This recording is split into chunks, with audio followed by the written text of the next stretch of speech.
हम पिछले कुछ दिनों से सच्चाई के बारे में बात कर रहे हैं, परमेश्वर का सच। और हमने देखा कि अनुग्रह के बिना सत्य एक फौलादी नकल है। अनुग्रह के बिना सत्य परमेश्वर का सत्य बिल्कुल भी नहीं है, लेकिन सच्चाई के बिना अनुग्रह। नमस्कार, मैं हूं क्रिस्टोफर सिंह और आज के ताजा कार्यक्रम में एक बार फिर आपका स्वागत है। राजनीतिक मापदंड इन दिनों एक वास्तविक चीज है और ईमानदारी से देखें तो इस तराजू की एक तरफ परमेश्वर के सत्य के अनुग्रहहीन दावेदारों को खोजना बहुत कठिन नहीं है। ऐसे लोग जैसे कि कैरी न्यूपोर्ट कहते हैं, जो सत्य के कठोर हथौड़े से दूसरों को कुचल देंगे।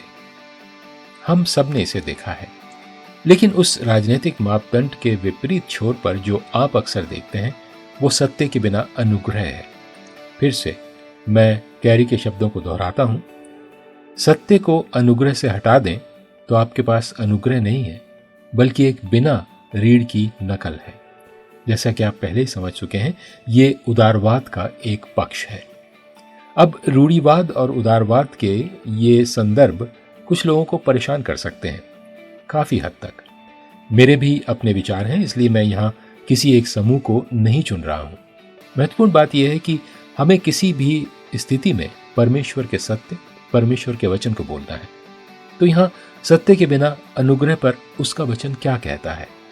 बाइबल में लिखा है, रोमियो उसका पहला अध्याय 23 वचन में, और अविनाशी परमेश्वर की महिमा को नाशमान मनुष्य और पक्षियों और चौपायों और रेंगने वाले जंतुओं की मूरत की समानता में बदल डाला।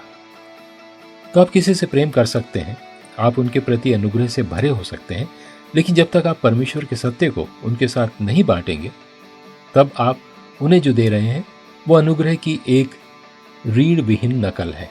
आप वास्तव में कह रहे हैं कि बाइबल की उन सभी नैतिक बातों को भूल जाओ, वे सब पुराने जमाने की बातें हैं, अब ये लागू नहीं होता, क्योंकि आजकल सब कुछ चलता है। लेकिन ये बिल्कुल सच नहीं है। सत्य के बिना अनुग्रह एक मसीहीहीन अनंत काल की ओर ले जाता है। ये परमेश्वर का ताजा वचन है आज आपके लिए।